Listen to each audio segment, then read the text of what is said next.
I'd like to acknowledge, of course, humility, amiability, empathy, fortitude, sincerity, simplicity, and my beloved honesty, trust, wisdom, hope, love, kindness, concern, meekness, unity, love, charity, and all the virtues. Sir Raito, nano ko kasi? That is one advisor in good standing. Kaya masabi sa talakat. Wala kang chance magsalita kayo ni. Kaya ka makaganti. Okay. Ako mo. Okay. So, ako sinanay ka ni Mike. Talagang loko yun eh. Hanggang yun eh. I love you, Mike. Idol.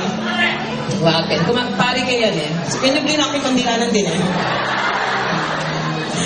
Okay. So as I was saying, going back to this, I really enjoy being a teacher. My task today is not as a teacher, but an individual of equal to you now. Diba? Sa iba nga dyan, taas na ng sweldo eh. Eh kung mataas ng sweldo ko, wala na ito ngayon dito eh. Diba? Live po dito, live po doon. No. Okay, so let's go back. I would like to say, sabi ni Lee, Mom, motivate Batch 93 to rekindle their commitment to their alma mater.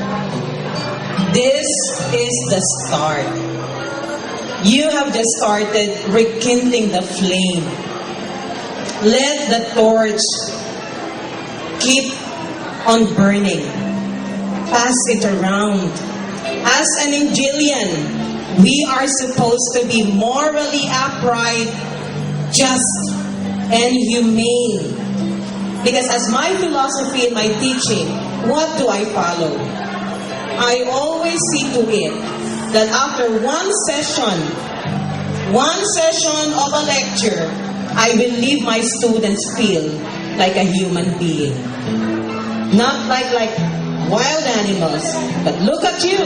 You're all professionals, matured, all good-looking, sexy, and sariwa. Sariwa hindi lamang sa pagmumukha, but I do know that even sariwa sa pag-iisip, sa salita, at sa gawa. Kanina natawa ako nung kinanta ninyo ang Holy Angel Hymn. Merong iba sa inyo medyo naiiyak. Nangabagaga na ako. Hirarbaw. Oh, nangyase. Feel na niya. Takaliwanit pa. But I felt the intensity of your spirit as an Angelian. Live on, Angelian. Spread your wings. Make a big difference and touch the lives of those people around you. I may not go on as a teacher because I have 13 years more to my teaching career. But I would like to leave you this message. Socrates once said, kiniga na, social studies. Si Sophocles na lang nga, kalitan ko. Ayaw ni Socrates. Sophocles once said, wonders are many, pero there's no more wonderful than a human being. Please act and think as a human being. One who has an open mind and an open heart. You may forget all the theories, the principles, but never forget the significant human experiences. Those who have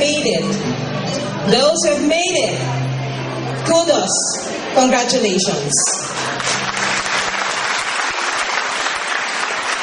Those who are still trying to make it, those who prefer to choose the road taken by the few. A lesson in our literature class once said, there is always a special jujitsu for every strong man. Thank you.